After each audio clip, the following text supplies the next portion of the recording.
Section 2. And the big idea once more is that political, social, religious, and economic changes influence the way that Americans think. What is an American culture, if there is such a thing? What shaped these ideas that make us who we are? The question is, do you think many people have come in search of religious freedom? And we've already talked about that a little in terms of how many people came here fleeing religious persecution. You could rebrand yourself. You could be who you want to be, not who others perceive you as. And that is a powerful motivator to move to a new place. And so, yes, many people came here in search of that true freedom of identity. So in the first part here, I want to think about the 13 colonies established by Great Britain, particularly along the east coast of North America. So there were 13 of these original colonies. The ones in the north were literally called New England, in fact. The Massachusetts Bay and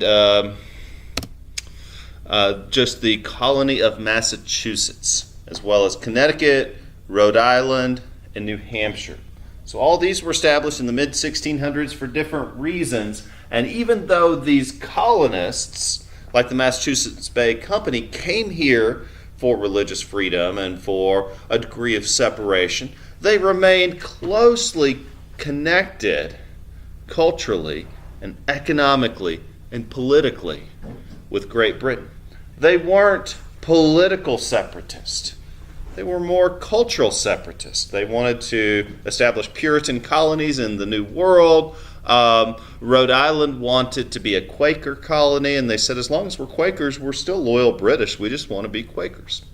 Great. And so Pennsylvania was the same. Now let me correct myself. It was actually Pennsylvania that was the Quaker colony. Rhode Island was founded by a former member of the Massachusetts Bay Colony, who also founded a religious community. Then there were the middle colonies of New York, New Jersey, Pennsylvania, and Delaware.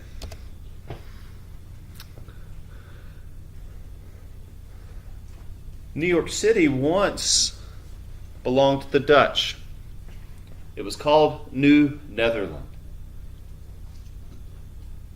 While the British were establishing these colonies to maintain a political presence in the New World, all having to do with the theory of mercantilism, that the more wealth you generate, the more powerful you are, ergo the more safe you are. The Dutch were just considering money. They established New Netherland as a trading port. New York City is still one of the most important trading ports in the United States today. And it was actually won.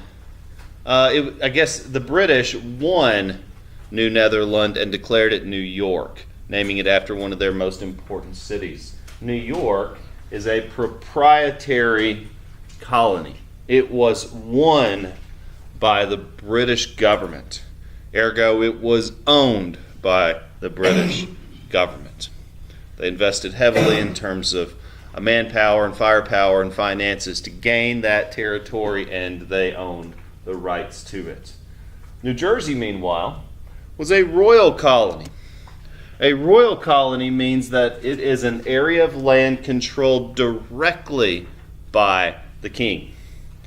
So when the Pilgrims came over and they founded their charter, the Mayflower Compact on Plymouth Rock, and founded the Massachusetts Bay Colony, they established their own thing. They agreed to remain loyal British subjects, but they retained the desire to be Puritans. So even though Britain was primarily an Anglican country, they wanted to do their thing.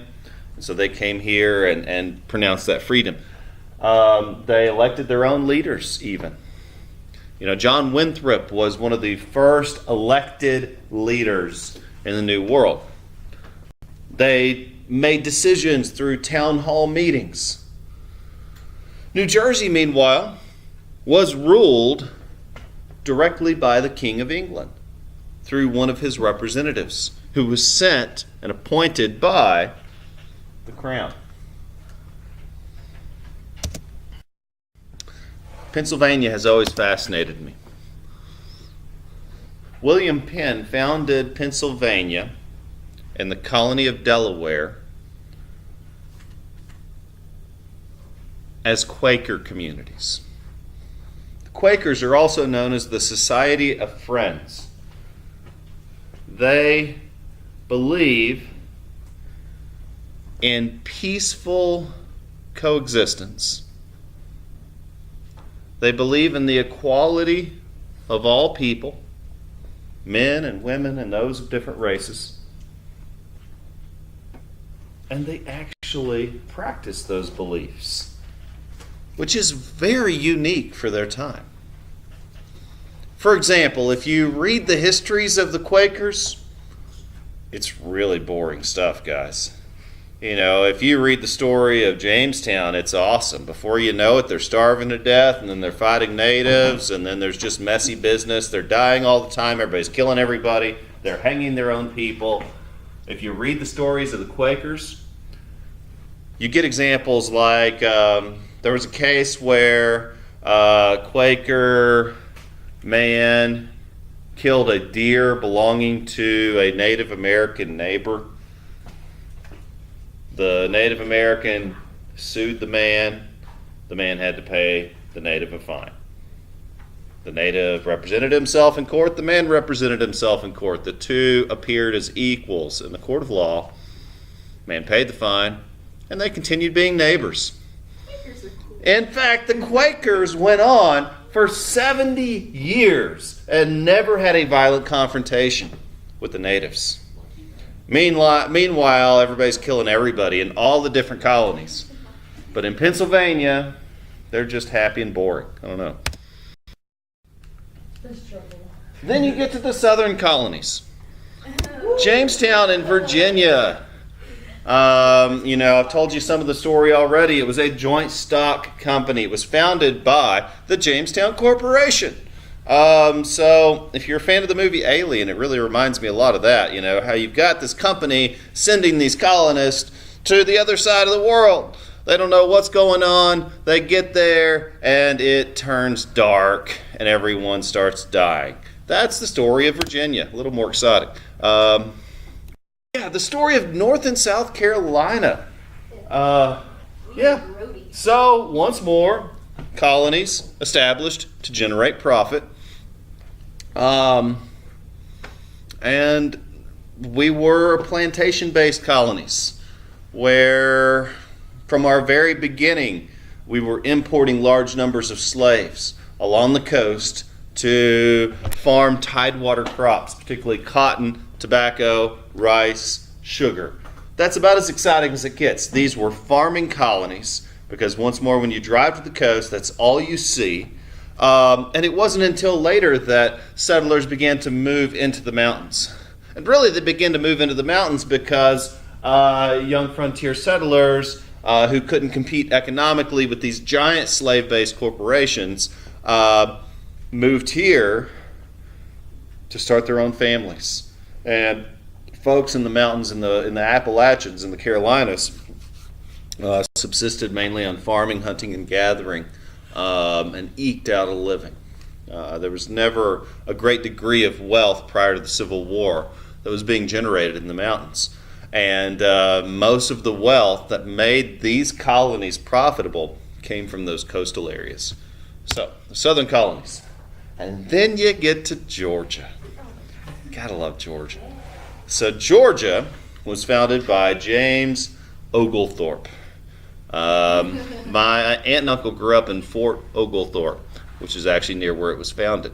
I want to remind you just how crazy rich the Carolinas were. They were so crazy rich that they founded Georgia to keep the natives away from them. Because you see, these plantations, I mean, if you drive east of here and you're headed to the beach, once you leave the mountains, say once you get past Charlotte, it's a giant farm. And it still produces a ton of crops. Well, you see that presents an opportunity. If you're Native Americans, you're nomadic, you raid other people, or if those plantations, they're expanding, the lands are encroaching on natives. There's multitudes of reasons why you might find yourself in conflict with the natives. And so you need somebody to protect you. Well, Georgia was created as a debtor's colony. If you owed tons and tons and tons of money to someone and you couldn't pay that money, they threw you in jail. They didn't just seize your assets, they actually threw you in prison. How are you supposed to pay the debt back then? Well, you served your term. They worked you as a slave until you served and you paid off the value of your debt. Wasn't there someone who was trying to get that started again?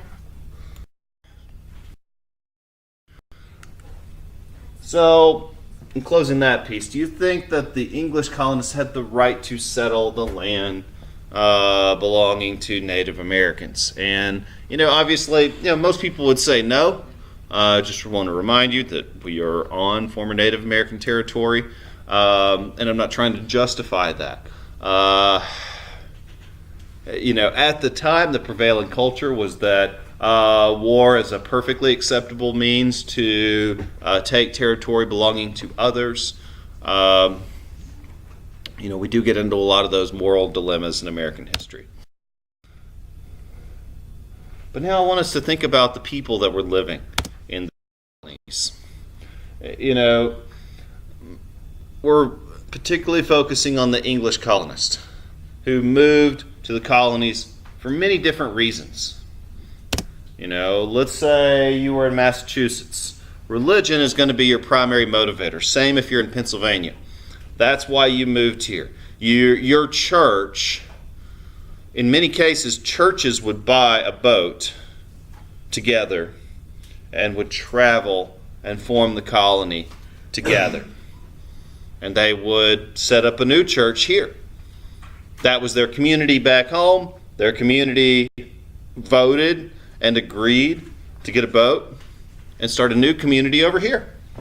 And it's that simple. A lot of these people moved here because they were religious dissenters, meaning they followed a different religious faith than the official church of England. And in some cases, that could get them in a lot of trouble. Couple different groups of religious dissenters. First are the Puritans. These were Christian fundamentalists who came here to, quote, purify or reform the Anglican Church. They had been working for years within the church to try to reform it, to try to lead it back to what they felt were the biblical tenets of their faith. And they failed. The Church of England did not agree to their suggested reforms. And so their solution was to become pilgrims, or that is, Puritans who considered themselves people on a religious journey to found a religious colony. And often these pilgrims would refer to Massachusetts as a, quote, new Jerusalem, a promised land, if you will, a place where they could start over. Massachusetts Bay was not known for its religious toleration. There were a number of cases that I shared with you in American history, like the case of the female preacher, and her name escapes me at the moment, but Anne. No, it was Anne something. Anne Hutchinson, maybe. Yeah. And she was a female preacher, and she was banished from the colony. This is also the same area where the Salem witch trials were going on, where they were accusing people of witchcraft for all number of reasons. So the Massachusetts Bay Puritans weren't always known for their religious toleration. But those Quakers, got to hand it to them. They just accepted everyone. Once more, they were known as the Society of Friends. In fact, that was their eventual undoing. They accepted everyone, and eventually some German immigrants came in and kind of took over the place, kind of took advantage of their friendliness, and that's where the first wars with the natives came in from. Were a number of German immigrants that were invited to live in Pennsylvania and starting trouble with the natives. So again, yeah, Quakers and Catholics were other religious settlers. There are obviously economic reasons for immigration. That's the most general story of the Carolinas that I can tell you. These were plantation-based colonies created to generate revenue through the triangle trade system. The mountains were colonized by settlers who could not compete, and so they moved further west up into the mountains. Many of those settlers, our ancestors, if your families do hail from this area, were indentured servants. So the first wit of our spelling that I found was a man named Burgess Witt. He's one of the earlier ones. He fought in the Revolutionary War. He was granted land here in the mountains because the government couldn't afford to pay him for fighting. His father, Hezekiah Witt, grew up in Rutherford County, not far from here. He was one of those frontier farmers who moved up here because he couldn't compete with the huge plantation, so he's a subsistence farmer. They had a small plot of land somewhere near Forest City, or what is Forest City today. His dad, James Witt, came over on the boat. Now this would have been 1600s probably, around the time of the colonization of these areas. And he was that guy who literally couldn't afford to compete with the plantations, and so he and his family made their way out here. I'm guessing on horse or by foot. Somehow they got up here. Now, that's as far as I know back on my family. I'll ask you guys about your families later, but I'm assuming, since they wound up out here, that they were poor. And since they were poor, I'm assuming they came as indentured servants, meaning they probably didn't have enough money to even pay for the passage to get here. And so they had to agree to work, generally for 7 years, to pay for the passage, making them indentured servants. Now, when the frontiers were colonized and when people began to move into these areas, the trouble is there were natives living here already. And the further the people were pushed into the frontiers, the greater the conflicts became with Native Americans. Some of your ancestors may have come as slaves, particularly to the Carolinas once more because of the plantations. You see, if you go to a cotton field or a tobacco field today, one of these large commercial operations, there are farms along the coast that are the size of the town of Hendersonville. They're huge. And they require a large labor force.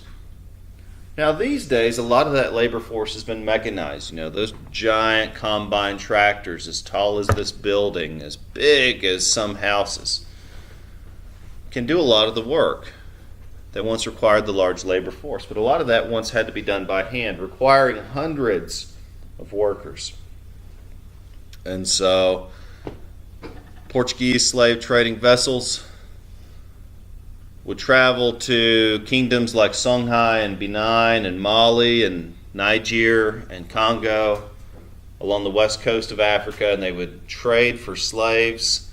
They would travel across the Atlantic on what's known as the Middle Passage, and they would sell those slaves at market And you can go to Charleston today and you can see some of those old slave markets. Some of the homes where human beings were bought and sold are still standing for posterity. Of course, most of these slaves were coming from Africa. Early on, natives were being enslaved. It was more common practice in Central America and South America, but it was also being practiced here. But they were, just from a business standpoint, found to be inefficient slaves because their neighbors could help them escape. They were susceptible to European diseases. And once more, their homes were right next door, and so it wasn't practical.